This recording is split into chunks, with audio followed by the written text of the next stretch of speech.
Hello again, everyone. It is time for the XP Billionaires podcast. And by it's time for, that time is whenever you guys are listening to it. I am Ray Thegrim. And who else have we got here? Well, it's the same people we always got. We don't have a lot of variety right now. We got Irene Rogue, we've got Sky Knight, and we've got still a whole lot of fun for you. How are you guys doing? Who needs variety when you've already got the best? Right? Yeah, we're special. Yeah, I'm being completely facetious. We all have our moments. We've been a bit of busy week for some of us, getting ready for recording, of course, but some a little busier than others. Sky, you've been incredibly busy updating a lot of things for us. You've updated our WordPress site. You've updated our Podbean displays, and you even got us some new banners for our social media. Yep, because Photoshop, I can use it. You can still use it better than me, so. We trust Sky with all of our graphic design needs. Yeah, so definitely go and check those out. Our Podbean site specifically is xpbillionaires.podbean.com. And similarly enough, WordPress is xpbillionaires.wordpress.com. But check those out. We've made some nice layout changes. They look really great. And, thank you so much for taking that time. No problem. Podbean didn't give me a lot of customization options, but as we saw in the Facebook chat, through a stream of cuss words. but I did what I could with it, so. No, and it's still like everything's looking a lot better as we go. We actually are starting to look like professionals here. I'm super impressed, and I'm really excited for what else we can do. Well, if we're gonna be professional XP billionaires, does that mean we need top hats and monocles? I mean, that's not a bad idea. We'll find a party shop, see if we can find them. I think that'd be kind of fun. Except, of course, podcasting be a primarily auditory medium, you, the listener, will never know. We can already have our top hats. Yeah. It's a mystery. But you've also just ruined it for us. All right. Well, so we've got some fun and exciting stuff to talk about today. So we've done something like this recently back in the past, where we would do something. It was something that was done really, really well, and something that was not done so well. And I think I want to keep that as a trend, and I'm going to make that just a regular episode that we do every now and again. Nothing too often, but when we have them, it'll be a specific segment that we do. And for that, I found the best soundbite for it, and I think you're all going to enjoy it. And here it is. Oh God. It's time for another good idea, bad idea.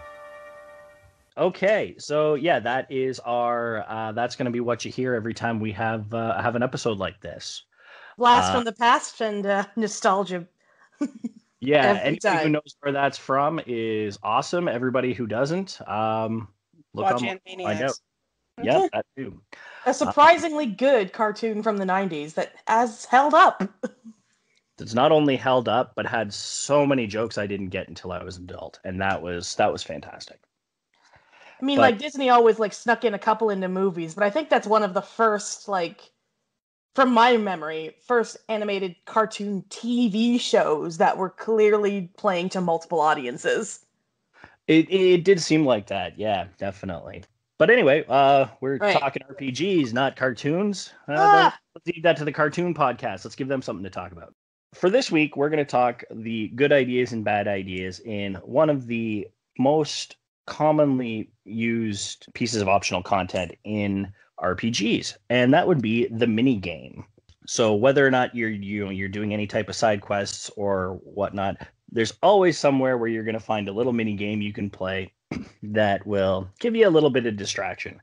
In a lot of cases, they can be a lot of fun, where in some cases they're just a hindrance and you ignore them. So that's what I think we're going to talk about today. We're going to give an example each of one of our good selections of a mini game, and one of the ones that we hated with a fiery passion. So I will roll the dice here, and According to the number 2, Sky is going to go first. What's my number, just so I know? 3. Okay. Yeah, 1, 2, 3. I easy enough. So we'll start with your good idea, and then we'll also we'll let you go through both of them. We'll let you do your bad idea as well after we've talked about it. Oh boy. Okay. So the good idea is the fishing minigame in Suikoden 5. So basically, you at the very least have to play this game once to recruit a character. But afterwards, you can play the game at your castle. And basically, you drift around in a little boat and looking for fish, and you cast your line, you get a bite, you button mash to reel them in. Real easy. The fun part about it, other than it just being kind of ridiculous and competitive because you're competing against 3 other fishermen, it is a ridiculously awesome way to make money in the early game, because you fish up not only fish, but pots, as in urns and that sort of thing. And you can sell them. Some of them are pretty much throwaway, but you usually get several out of every batch that are actually worth something. So yeah, it's a great way to make money, and it's Suikoden, so you need a crap ton of money because upgrading everyone's weapons is a huge expense. And it's fun, and you don't need any particular special skills. It's easy. It's not difficult button mashing. The only caveat with it is that it's only a good moneymaker until you do the recruitment for a character named Retso, who introduces a useless fish into the mix that comes up all the time, isn't worth anything, and therefore severely undercuts your profits. That's my good idea.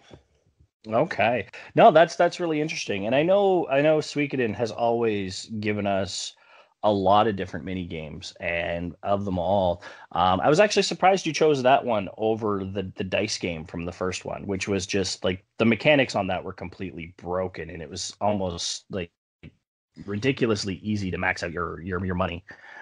And yet I could never figure it out. You didn't have to, though. Like the guy running the game would just screw himself over all the time. Maybe I was trying to play multi-dimensional chess when he was playing, like, who can shove the most chess pieces up my nose. Basically.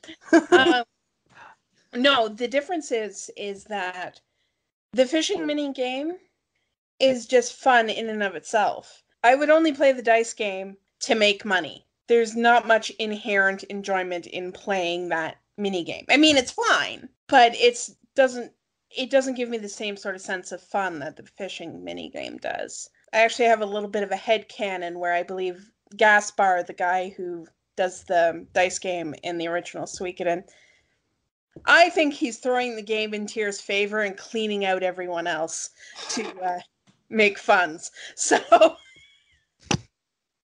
that would explain a lot. I mean, he lost a lot of money when I played through the game. That's my theory about Gaspar. So I do prefer, as a game, I prefer the fishing one. I mean, I remember you telling me how it was just something you could play for like several hours just when you needed something mindless to do. Yeah, it's it's a lot of fun, and you play several games, and every once in a while you go up to the appraiser and sell stuff. It's great. No, that's awesome. Okay, and then what is your what's your bad idea? What was a bad mini game? Okay. Caveat here as well. I actually dislike most mini games. I usually ignore them, and if the game shoves them in my face, I get cross because really I'm there to play an RPG and not whatever they're trying to shove in my face. Now, simple ones like, the Suikoden ones we were talking about that don't require genre-specific skills, this is where I get mad, those are fine. But stuff like Blitzball in Final Fantasy X pissed me off. I liked Blitzball. Yes, but it's like I wasn't there to play a sports game. And really, what angers me most is when they tie high-end game rewards that you can't earn another way to that mini game. Oh yeah, I completely agree. I didn't mind Blitzball so much because I managed to find like 2 or 3 characters to put on my team that basically made it like a cakewalk. But I still really didn't like the fact that I had to play Blitzball if I wanted any of Waka's ultimate gear. Yeah. And his limit break, like his final limit break, like it was like his entire character progression was tied to that minigame, and I did not like that at all. Yeah, and you know what? It's they have a similar thing in Xenoblade Chronicles 2 with Tiger and Poppy. Tiger is like this little, how would you describe it, Rafe? It's basically an 8-bit, almost like a platformer, where you're swimming in the ocean, basically going down and doing a salvage. You have to get to the bottom of the lake or the ocean, wherever you are, but as you're going down, you're avoiding obstacles like fish, spikes, that kind of stuff, until you get to the bottom. You're collecting mini treasures as you go, just to get to the big one at the bottom.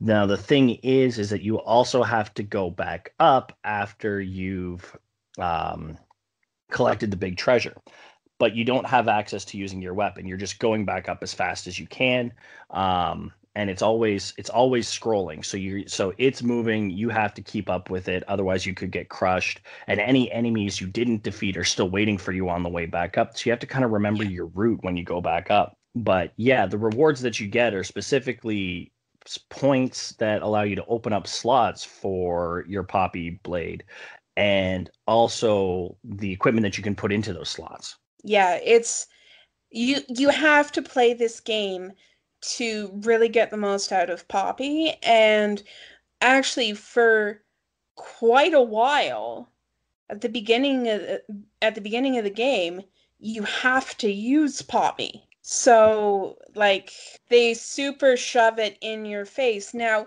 if you're into that type of game, it's a good little mini game, right? But it's that same problem where they shove it in your face. And, you know, it took me a lot of practice to even like do the first couple of levels because I don't normally play that kind of game.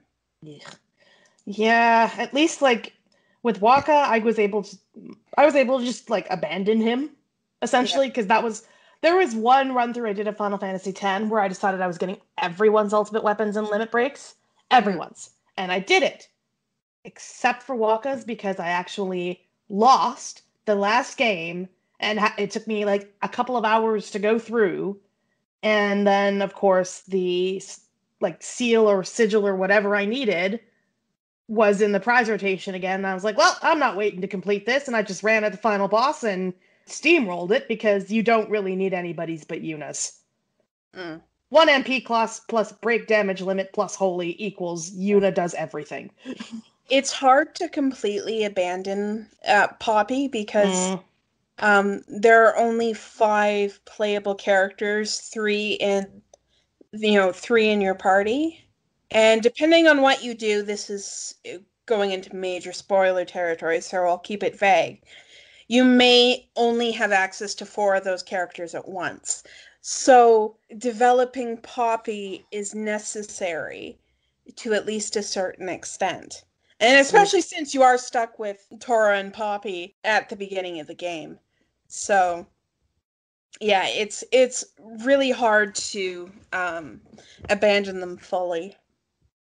Ugh. Yeah. I know that with characters with stuff like that tied to minigames, more often than not, they got abandoned. Yeah. Like, part of the reason that I never really finished Final Fantasy VII is because getting Cloud's limit break was bullshit. All right, shall we go on to the next person? Yeah, Irene, why don't you take the helm this time? So let's hear your good idea. Gwent! That is the best minigame ever created. I could literally just play Gwent all day, forget like witchering, forget fighting monsters, forget anything. I could totally just play Gwent all day. Like, well, you can't because they made the side game. I know. Play side games, so they thought about that. I know. But seriously, I often forgot that Geralt isn't a pro card player and like had a full-time job that wasn't play Gwent. So for those of you who aren't aware, Gwent is the card game from The Witcher 3. And it's basically, you would have to win 2 out of 3 rounds with a limited pool of 10 cards. And these were all represented as like military or action cards. Like, it was basically trying to like replicate a battle on a board. I myself, like I think everyone I know, ran a Northern Realms spy deck, which meant that I would run maybe 2 or 3 spies, and spies would allow you to draw 2 cards from your deck. And the Northern Realms, every time you won a round, you would draw from your deck. So as you're probably understanding, I drew half my deck every round. It was really broken. Like, it made it very easy to outmaneuver other more static decks because everybody draws their 10 cards at the beginning of the game. And you only have those 10 cards to sort of like ration across these 3 battles. Similar to like, basically a lord has like an army and he has to figure out how to best deploy them. So right. Spy deck to spy deck was hard. Monsters could be a little bit difficult because they could like pull random monsters from the deck very easily without necessarily having them in their hand. It was very strategic for something very simple. And part of the game was knowing when you had to basically throw a round in order to shore up your victory for the next round. And like, I played most of the time against the computer, right? Not necessarily against other players. And even the computer would use this tactic sometimes. Rather than like go toe-to-toe with you and throw everything they had at you every round, they would sometimes hold back and say, well, I don't need to win this round, I just need to win the next one. And they throw out whatever, or not at all. It was very interesting, and they managed to make it dynamic, though I do wish that the other deck types were a little bit more viable. You could win with the other decks, but the Northern Realms spy deck just was so busted because it could draw so many cards that there was no point in running anything else. Which is unfortunate, because like each faction had their own like special ability. And it would have been cool to be able to play with more than one. Balance is important.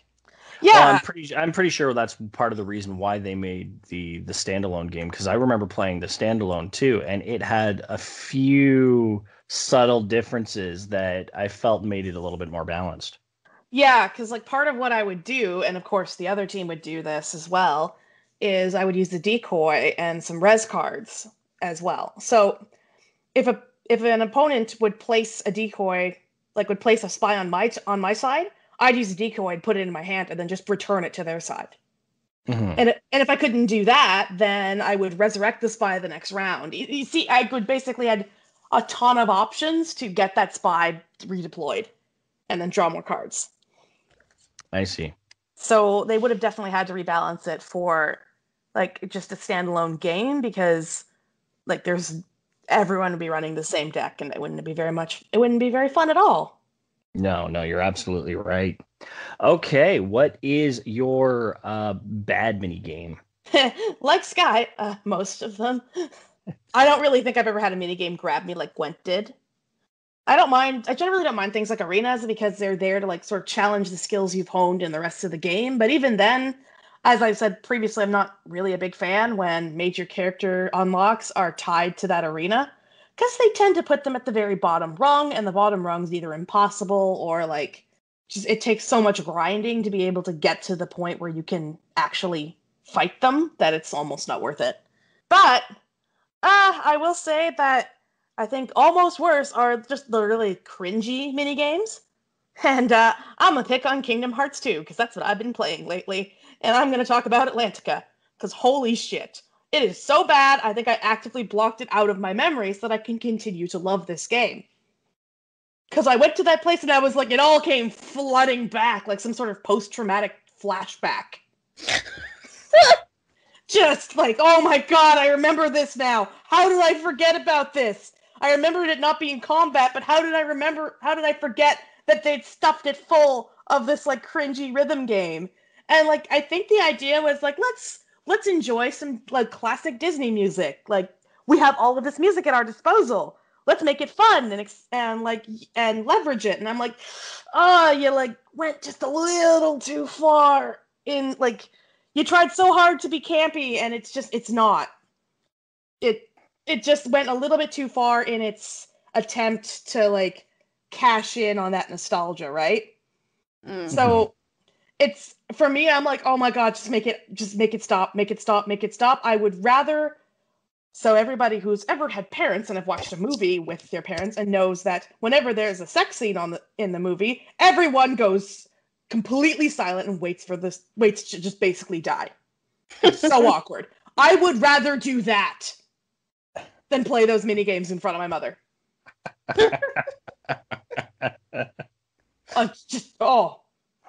It would be less awkward.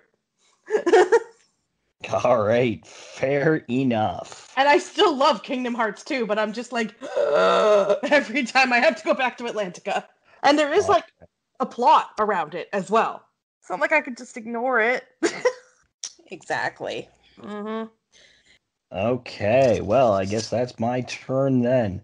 All right, so my good idea comes from my favorite RPG of all time. It comes from Rogue Galaxy, and it is called the Insectron. Basically, fairly early on in the game, basically on the first planet, Juraika, you meet an NPC who gives you a bug trap and a bug cage.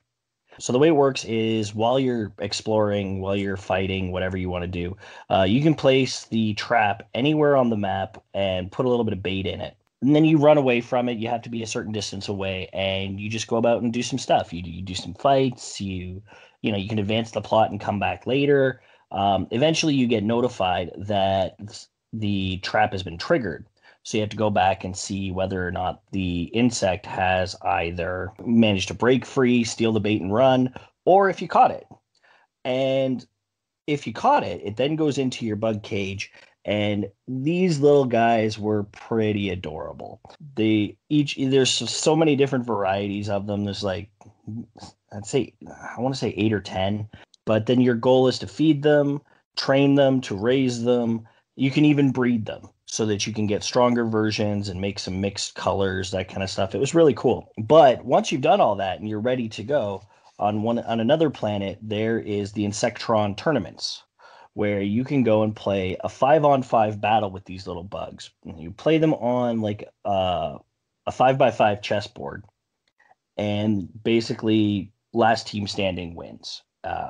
It plays like a strategy role-playing game, but each bug has its own specialties and special abilities, which are beneficial. So it's finding a balance and a good team that works to your play style. This was a great distraction from the regular grind, and for a game like Rogue Galaxy, like grinding wasn't that boring because it was an action style game. So you were doing a lot.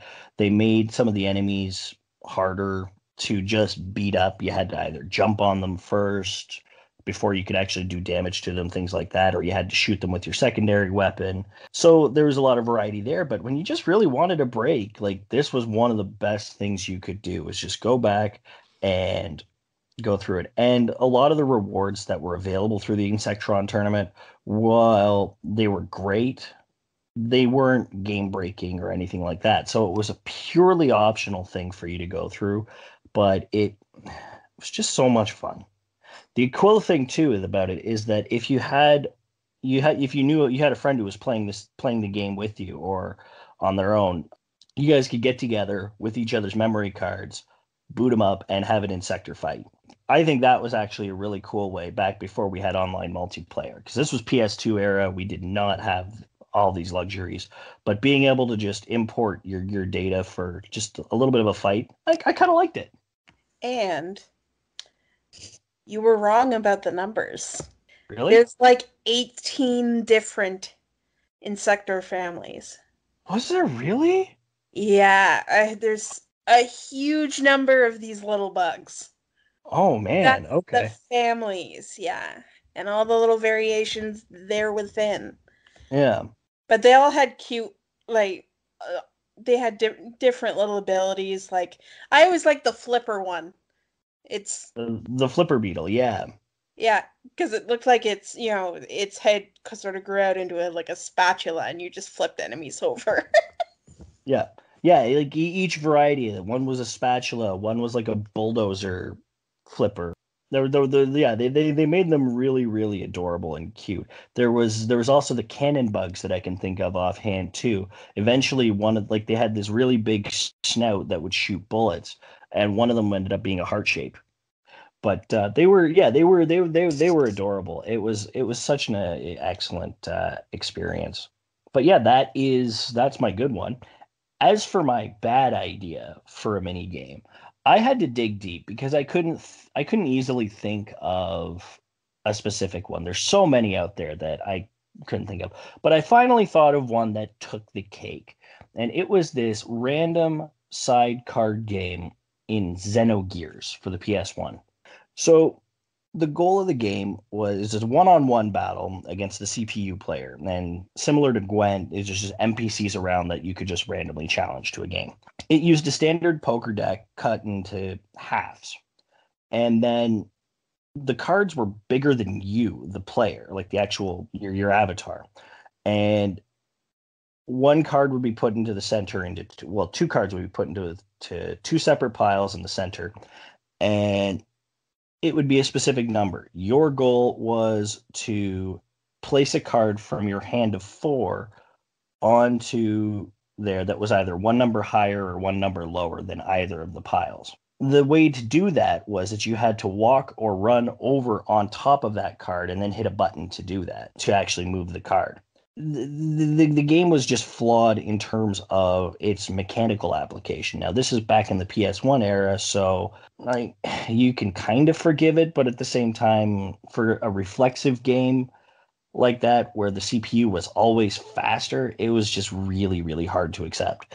Things were unresponsive on the player side, and you just could not move as fast as they could. That's my experience playing Chain of Memories actually just recently. Well, yeah, and it was even worse than that, quite honestly. Yeah, I mean, like, that was PS1. I mean, it was slightly cleaned up, but I get the feeling where it's like I physically cannot move faster than the computer can. There is no human on Earth that could do this and actually, like, consistently get that result, you know? Exactly. It's a flaw from the design part, and of course, both of the games were made by Square at the time. So, I think there's lessons to be learned here, people. At least it was just a minigame and not the entire battle system. Like, I had to drop Chain of Memories because I was so sick and tired of dealing with the fact that I just physically couldn't scroll fast enough through my deck. Yeah, no, exactly. But yeah, and the goal for the game too was that you had to empty your pile of cards. You had to be the first one to do this with all of your cards. So that after the tutorial, I just said, no, I'm done. No, we're not if there was something cool tied into it as a reward somewhere down the road, I didn't get it. That's for sure. Yeah. Yeah. That sounds painful. Yeah, it was. They when the Xenosaga games came out, the first game had a fantastic card game though, and that's a story for another day. But that one blew me away. That would have been a close second after the Insectron in my things of good mini games. I don't even remember that game. Like, I don't remember that mini game at all. I must have either completely walked past it or just never bothered. If you ever give it a shot again, do it, because it was fantastic. I loved it. I might. I mean, Xenosaga was one of my favorite PS2 RPGs, mostly because I managed to get a couple of items that just made it impossible to lose. I got some rare drops from some bosses, and it just meant that I could attack every turn full blast, never having to worry about stalking or defending. So that is all the time we have for this episode. I think we got some good examples out here. As always, you can check us out on Twitter along with our shiny new banners. So please check them out and have a look at us. I'm at Billionaires XP. Sky, where are you? I'm at Sky Knight XP on Twitter. Awesome. And Irene, where are you? I'm at irogue_XP on Twitter. And as we were talking about before, Irene's Twitch stream has just started, and you can check that out every Thursday at 7 p.m. Eastern time. Last week it was .hackgu recoded, so it was a lot of fun. Awesome. Are you going to be continuing that this week, or will you be doing something else? I haven't decided yet. I think I might continue now that we've gotten through some of the early cutscenes. It's just I wanted to make sure that it's like interesting for the folks who are watching me play. Well, I mean, put it up on Twitter. Put up a poll, see what people are thinking. Put up a couple of game options and let them decide what you might want to play next. Yeah, just give them some options and then go from there. Yeah, I was thinking maybe original flavor Resident Evil, continuing that playthrough, so people can just laugh at me as I turn a corner and there's a zombie and I start screaming. Well, that could always be fun. Who doesn't like a good jump scare that's televised? Yeah, well, and as we get closer to Man of Medan, which is going to because we're going to release sometime this year, I'm thinking of doing another Until Dawn run. Mm-hmm. So for folks who love Until Dawn and great horror games, tune into that for sure. Definitely sounds good. All right. Well, thank you guys all for listening. And as always, if you like what you're hearing from us, please feel free to donate it to our coffee page. That's coffee.com/xpbillionaires. Other than that, thanks again for listening, and we will see you next week. Bye now. Bye. Bye.